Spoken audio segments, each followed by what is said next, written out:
Okay.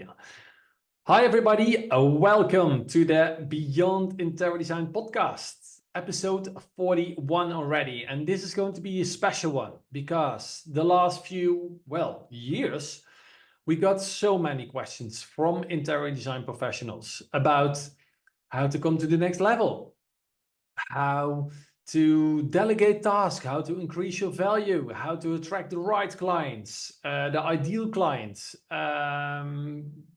Lots of topics that are coming our way. And I think we had to create a podcast about all these questions to answer your most frequently asked questions. So here I am. I've prepared lots of questions for you today. And you should be very curious to the answers because this might be an immense mindset shift, or it might include the keys for you to go to the next level. So I suggest take pen and paper and your favorite notebook and make sure you write like crazy because, let's see what can happen after you've listened to this podcast. So let's get started. Thank you for being here. And let's start with the first question. And that is, how do I attract the right clients? Well, how do I attract the right clients? Where do I find them? And how can I get more projects? Well, designers tend to focus on the client acquisition process. But what happens if a client, your ideal client, is calling you right now? Your phone rings right now and an ideal client is calling you. Are you absolutely sure what is your next move? Are you really prepared? If your answer is not completely yes, then please listen, because let's say you're looking for new clients and you don't know at this moment exactly what to do next, then, actually, where are you going? You need to have a pricing structure. You need to have processes in place. You need to know exactly the first next step when your phone rings or when you get a new question in your inbox. All right? That's a very powerful to have in your business. You are a designer, and besides designing the most beautiful interior designs, you need to design your business for this as well. So let me ask you another question, because who are you actually as a designer? Who are you? And who is your ideal client actually? Because we can talk about ideal clients, and I don't want to talk about clients that do have a big budget or that are listening about to you and create the design exactly as planned. But no, I'm not talking about this kind of ideal clients. Of course, it can be part of the recipe of your ideal client, but who is your ideal client really? Define your, as we like to call it, awesome client. Who is that? Who do you want to work with? Is it are those families, restaurant owners, senior people, young professionals? And then the second question is who you want to work with is why you want to work with them. Why are you so interested in them? Or why is it that you really want to help them? What is it, the kind of impact you're trying to make? And this impact, this is the thing that will align with your design ethos, because I know you are in this business because you want to create beautiful environments and you want to create impact and you want to help people. That's what we do, right? We are designers. But what is it that you really want from the core? From who is it that you want to help? Why do you want to work them? This is really, if you have clarity about this, and one of my most biggest coaches told me, clarity is power. So make sure you have absolutely clarity about who do you want to work with, what you focus on. Some designers are focusing on every interior design. They like everything. They love everything. Yes, we are designers. We love everything to design and to improve, but choose, focus. Imagine you are an hospitality owner and you're visiting a website from a designer. You're looking for an interior designer for hospitality, and you see a website with a designer who says, well, this is a restaurant I did, this is a residential home I did, oh yeah, and also I did an office. Do you feel as a client you are on the right place? Do you think this is the designer that can help you the best? Do you think this designer is the professional for your restaurant project? No, of course not, because you're focusing on everything. You can't be an expert on that one. So please, and listen to me and do this. I want you to focus on one area, one ideal client, one area of, is it hospitality? Is it residential? Is it offices? Pick one. The worst thing that can happen is that people call you and tell you, hey, I saw you design restaurants, but are you designing also residential homes? Or in the other way around, hey, I do see all kinds of residential projects. I really like them, but actually I want this style or signature or for my new restaurant. Are you designing restaurants too? This scenario, you have a choice. You can choose who you want to work with. But if you are focusing on everybody, you're connecting with nobody. You can't serve everyone. So again, when you try and you want to serve everyone, you will connect with no one. Clear?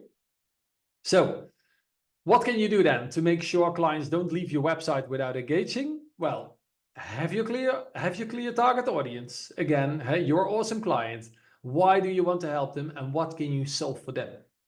So make sure, well, the most important part is probably your contact page. So make sure on home already you have some buttons over there that when they're scrolling on your homepage or in projects, they have opportunities to contact you.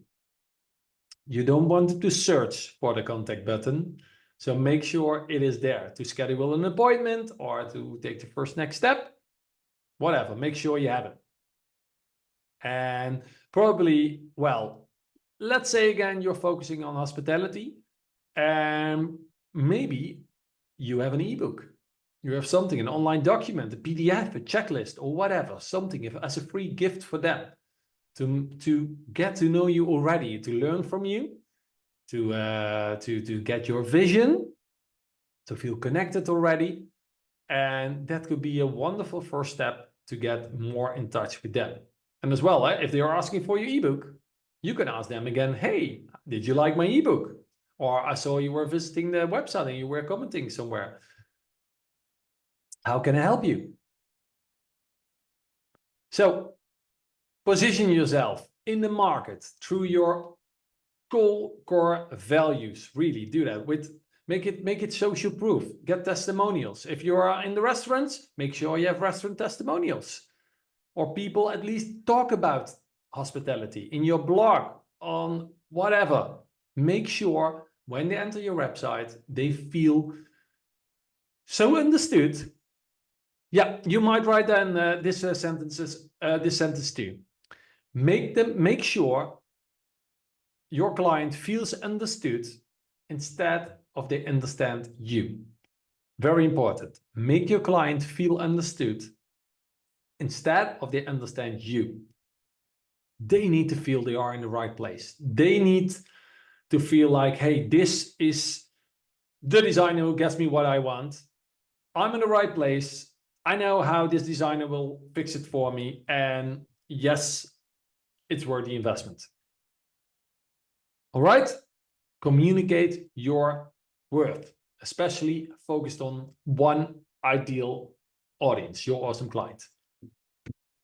So that's how you attract the right clients. We go way more in depth on it in this podcast. So stay here. I will move to the next question. And it's about money, the N word. Yes, I often feel like I'm not charging enough. Well, if you feel you're not charging enough, you probably are not charging enough.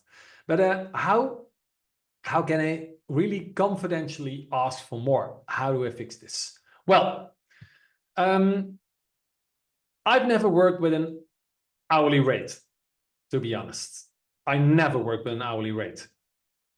I always worked with packages from the very first starting moment. And the great thing about packages is you don't talk about time. You talk about value. So it's value over price and value over time. Listen to me. It's not important what you charge. Normally, when people say, hey, this is too expensive, or yeah, this is too much money, it's all about, the problem is that you didn't communicate the real value about what you really deliver. So if you work with standard packages, and that's the power of a package, you can listen to their whole story.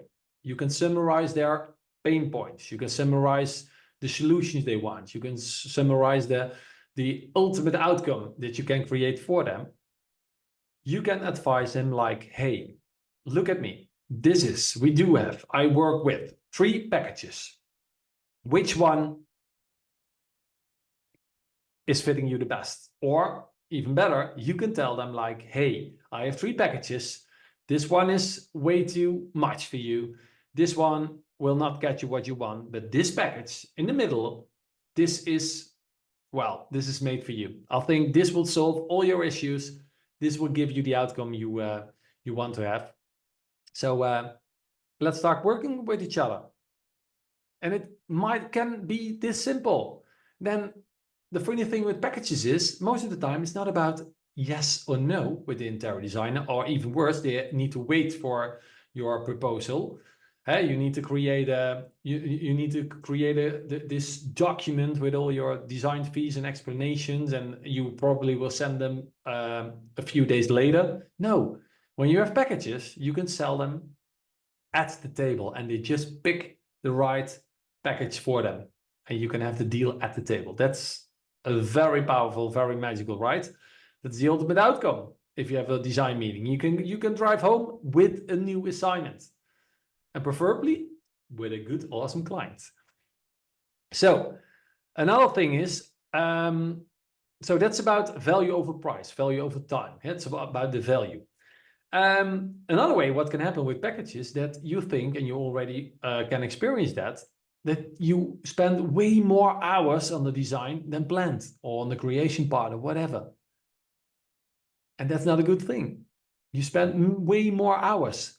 And I get you. You want to make it perfect. You want to deliver the best. But if you have lots of projects, maybe even your recent project right now, I don't know if you have a project like that you are like, okay, I'm already way over my time, and I don't know how to charge for this over hours. If you have this kind of problem, then the answer is very clear. You're not charging enough. And you don't have your process right, so that you have a good moment to measure with your client, like, okay, this is it. This is the package I get, and now I'm over my package. What you want right now, we didn't agree on that one. I have to charge you for this extra hours. All right? It's all about boundary setting. So you need to learn how to set boundaries with your clients. For example, how many meetings do you have? How many revisions? And how many deliverables are included? To clear expectations. If you have this very clear upfront, at the live meeting, at the table, when you are waiting to get the deal, the assignment, and people know exactly what you're going to deliver, how you do it, and what they get, that's amazing. You will have the most smooth design process you've ever experienced. So, and then about creating this very smooth design process, because when you have the assignment, you need to keep them on track, right? So make sure you have designed the process, even the design of the design process, like they know exactly when is the next meeting. What can they expect? What do you deliver? Is there a moment of feedback? or is it just a moment of feedback in 2 days afterwards, or just 1 week afterwards, and then you continue to the next step? If you can design it that way and you can communicate it that way, well, design projects will become so easy, so smooth, and so lovely, and you will get to the outcome because you agreed upfront, this is what I'm going to create for you. This is the impact we're going to create. This is what I'm going to solve. And if they have that clear, they love to work with you and they will tell everybody how you work. All right? Instead of this messy creative process, like, oh, I don't have the inspiration and I don't know when I get back to you. I will call you when I have a good idea, or it doesn't have to be that way. All right. So how can I increase the value of my services? That's the next question. How can I increase the value of my services? Yes, that's funny, right? Because why do some clients pay 500 euro or dollar for a design, while others pay 50,000 euro or dollar for a design? What's the difference? It can be the same drawing set, right? You can deliver exactly the same for 500 euro and for 50,000 euro. So what's the difference? We're all delivering a set of drawings, right? And we're all doing the renovation, right? But what's really important is the value you deliver after you've been there. And maybe you're probably right now like, Mark, I don't know what you're talking about. I'm talking about this magical beyond layer. Most of the designers, what they do at the table, how they present themselves, pitch themselves, sell themselves, is like, okay, this is what I'm going to deliver. I have a drawing set, electricity plan, light plan, I prepare a shopping list, a mood board, well, etc., etc. But what is important? The whole process of things you were doing as a designer? No. What they really want is the end result. They want the life after you've worked with them, after the project is finished. That's what they want. And you're just a tool, a vehicle to get there.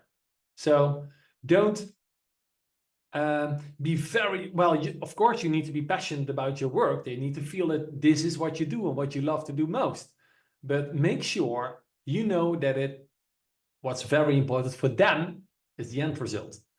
How will their life look like after you work with them, after the project is finished?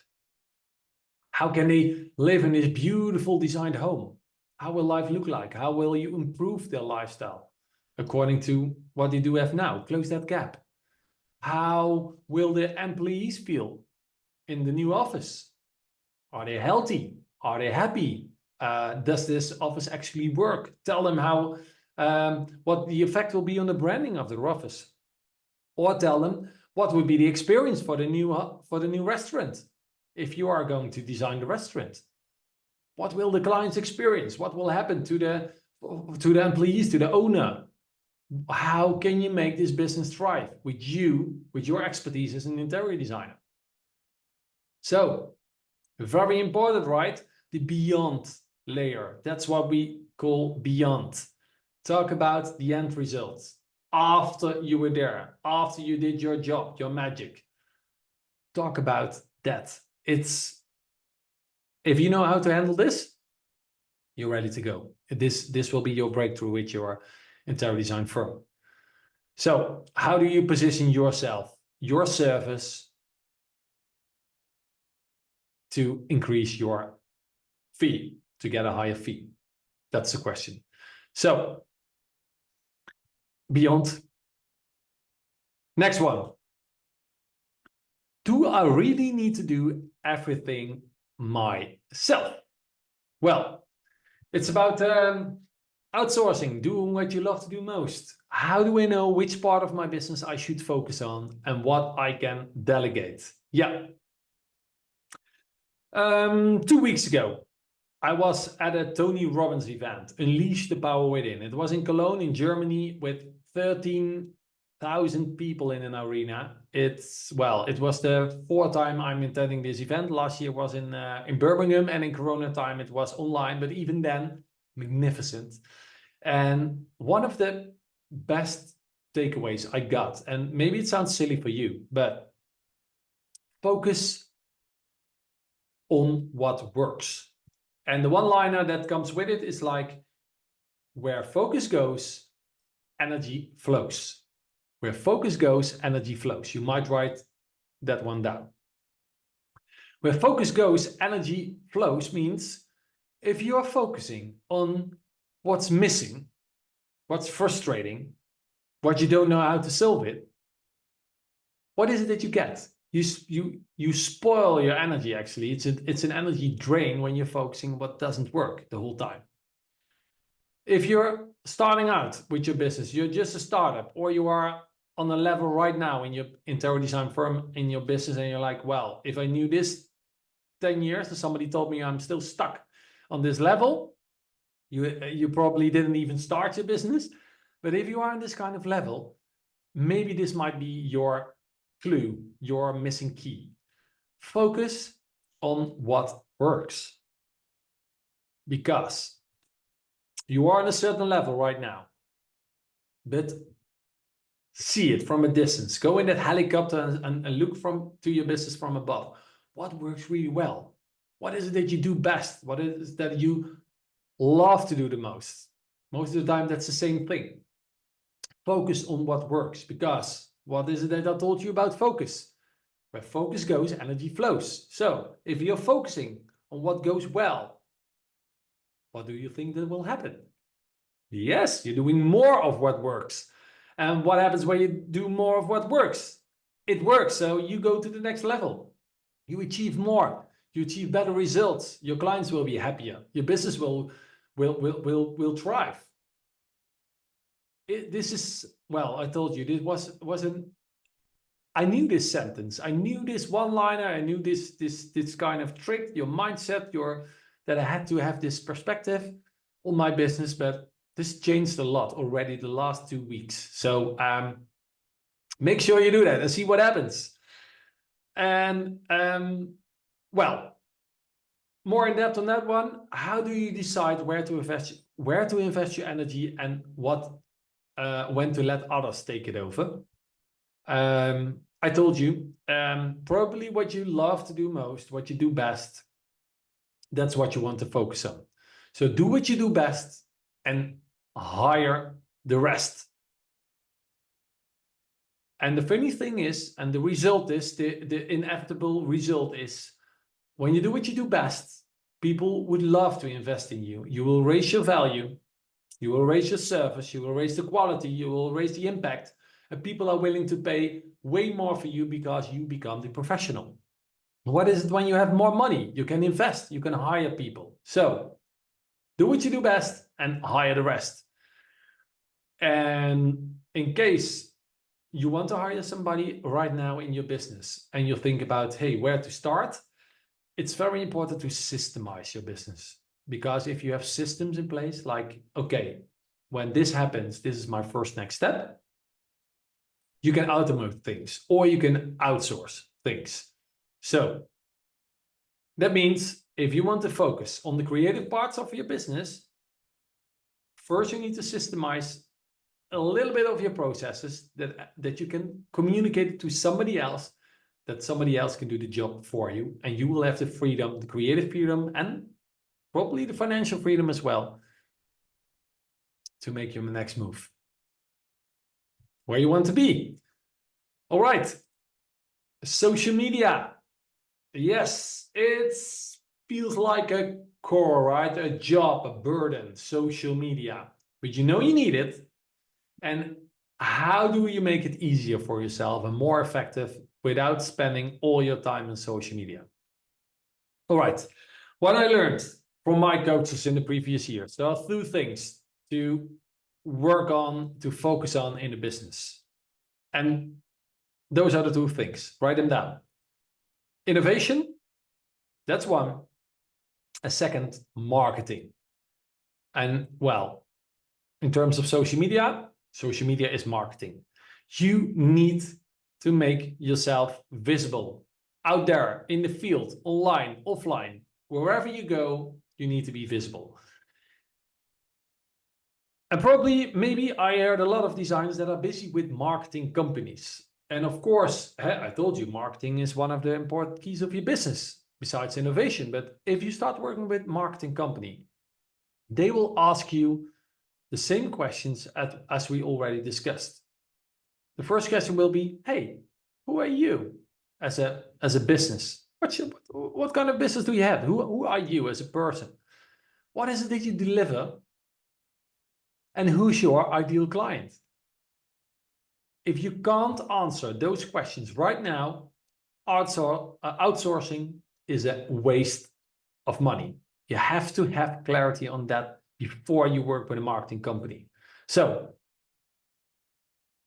you need to approach this properly just once. And well, as you probably know, or if you don't know yet, at the Beyond Interior Design Club, beyondinteriordesign.club, check it out if you want. We have created several training and coaching programs where we get to the core of this, to get to the core of your message of who you are as a designer, what you deliver, and who's your ideal client. And if you know that, well, business becomes easy. For example, we do have an 11. Heaven 11 are our 11 design principles.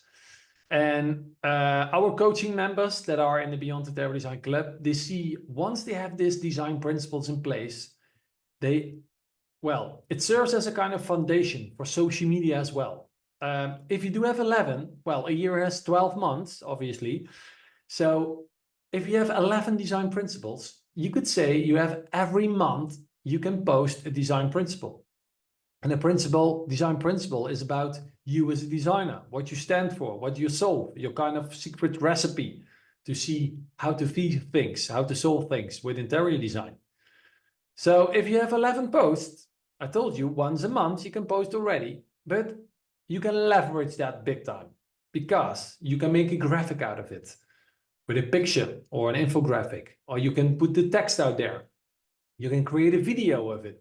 You can use the same captions behind the video. You can present a kind of case study and tell them what kind of design principles are active in your portfolio project. You can do so much about it that I'm sure if you have this Heaven 11, your design principles in place, you already have every week a post. And it doesn't take much time, only once. You need to fix this. And then you are set and you can go and you can even hire a marketing company because now you can explain who you are as a designer, what you want to achieve, what kind of impact you want to create, and who is your ideal audience, your awesome client. You get that? Perfect. So my take, if you don't have clarity on your brand, social media becomes a waste of time. Tried that myself, a total waste of time and energy. Getting clear on your brand message simplifies everything. All right, let's continue with the next question. I just want to design, but the rest of it feels like a distraction. How do I solve that? Yes, how can I set up my business so that I can focus on design and the rest runs smoothly in the background? That's the ideal scenario, right? So, well, ask yourself, what kind of tools and what kind of workflows do you have right now in your company, in your business to maintain the balance between creativity and operations? Is it, well, you just see what happens during the day, or your accountant will call you like, hey, I know I need this receipts, or I need this numbers from you. Please, can you send them over to me? And that's determine your task for that day. Are you the manager of circumstances, or are you the creator of your life? That's the question. Most of us, most designers, we are creative minds, sometimes a bit messy, and we just go with the flow because that feels right. Go with the flow, right? But is that really going into the right direction where you want to be? Are you closing this gap of where you are right now and where you want to be in a few years or even in 1 year? You have to tell yourself, is the task that I'm doing right now, is this bringing me to this next level? Or again, can somebody else do the job?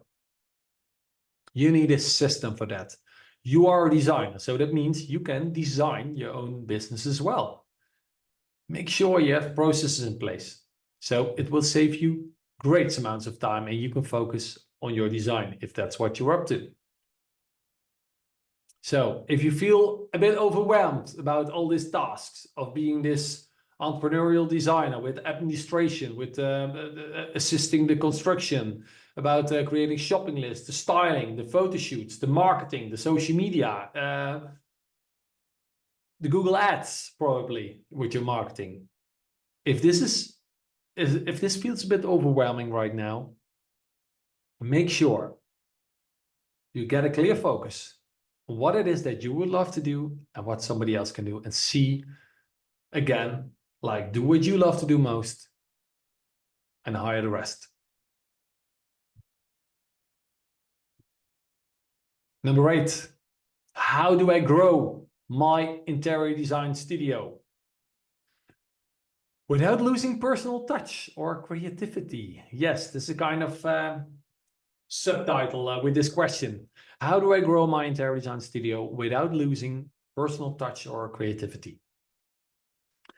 We all do want to go to the next level, right? Because growth is part of happiness. When there is a process, when there is growth, when things are going in the right direction, you feel more happy, you feel fulfilled, you know you are on the right path. So there is lots of reason. Well, if you look at the world, there are lots of things existing in this world, but if they don't grow, they die. There's nothing in between. You don't stay somewhere, right? You're dying or you're growing. That's it. So you need to grow to be happy, to feel fulfilled. So it has a little bit to do with the previous question, but with a different outcome. Now you need to focus on designing your business towards growth instead of you as your growth as a designer. I know it's very tempting to improve your design skills, with teaching a new software program, or maybe you're a big fan of handwritten drawings, or whatever you can come up, because you feel from the inside out, you feel like, hey, I need to be a better designer, because then I will go to the next level. But I know so many amazing designers that do well. Probably they are way better designer than me. I do see it really that way, but they are not visible. Nobody knows them. They are hidden in attics, or even at a mom's home, or they are busy for years creating the most exciting, amazing, mesmerizing interior designs, but they are stuck with this kind of glass ceiling. So how do you make sure you create a business that you are focusing on growth, that you do all the things that are going, that make you go in the right direction? So again, it comes down to processes, to systems, to structurize and organize your business, because we can all decide. I assume you can decide, you can create the most beautiful interior designs, but how good are your entrepreneurial skills? So most of the time we ask, how can I do that, right? Same like this question, how do I grow my interior design studio? But here comes the magic. Replace how for who. Who can grow my interior design studio? Or who can do my administration? Who can do the things that I don't like? Not the how, but who. Please find out yourself and see what happens if you look after the who instead of the how. This will give us, this gave us the last few years major breakthroughs. And now with the Beyond Interior Design Club, our team is already, I think around 8 people right now. Who could have imagined that with a kind of, in fact, it's a kind of online business, but I have way more people than with my other interior design firm, because I work with another direction. But now we're with a team of 8 persons working every day on the Beyond Interior Design Club, on the Institute. And it's because the success is part of, we change the question of how can we get to the next level? How can we grow this Beyond Interior Design Club with this on this international levels with a community of 233,000 interior design professionals worldwide? It was not how can we do it, but who can grow our interior design firm? Now we have a social media manager. We have somebody for the administration. We have a salesperson. We have people that are managing the community. We have a CEO, Google search words marketeer. We have a kind of IT service. We have, well, this is how we went in already 3 years from zero, from just an idea of a creative mind, to this global institute. So, well, I think you will get the message. Change. How for who? And if you are at the point of considering hiring additional designers or assistants, that could be, right? It's important for you to know where your strengths are. Is your strength that you are the ultimate creative? Then you need help with the business side. And if you're more interested in entrepreneurship, then you may hire people that help you in the design process. But make sure you are focusing on your strength, what you do best and what you love to do most, and hire the rest.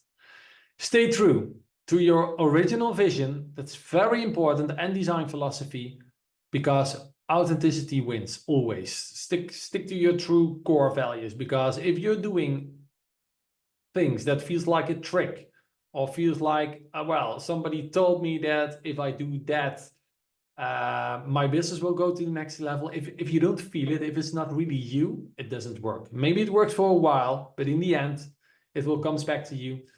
You will be stressed, frustrated, and like, hey, where is my interior design studio going? I'm losing my personal touch. This is not me anymore. I'm losing my creativity. I'm just doing a kind of business trick. Don't do that.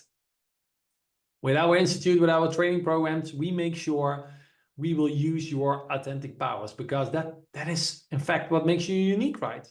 This is you. This is your special power. Nobody has it. So we always make sure we can reach your full potential. We can work with it. All right. I think we are, well, I'm only halfway if I look at my questions, and I want to share a lot of you about everything, but about all these frequently asked questions we got so far. And yeah, I have prepared lots more. So I will suggest we cut this special episode in 2 parts, and I really hope I do see you the next time on episode 42 of the Beyond Interior Design podcast, where I want to give you so much clarity. I want to give you the tools for your new breakthroughs probably, and I'm going to make sure that you see our profession never the same again as you did before you listen to this podcast. So thank you for listening. Thank you for sending us all those questions. If you are part of it, you know it. If you have reached out to us before via email, direct messages on social media, thank you very much for that, because this is the way how we can improve our business and how we can serve you even better. This is what I love to do. This is the energy I wake up every morning to serve all the interior design community, besides, of course, running my own interior design firm, because I still love to create the most beautiful designs, but helping others on this scale internationally to make their businesses thrive, to make you to go beyond. This is what I love. So hope to hear you next time, and see you next time in the next episode with the most frequently asked questions of interior designers. Thank you very much. Bye for now.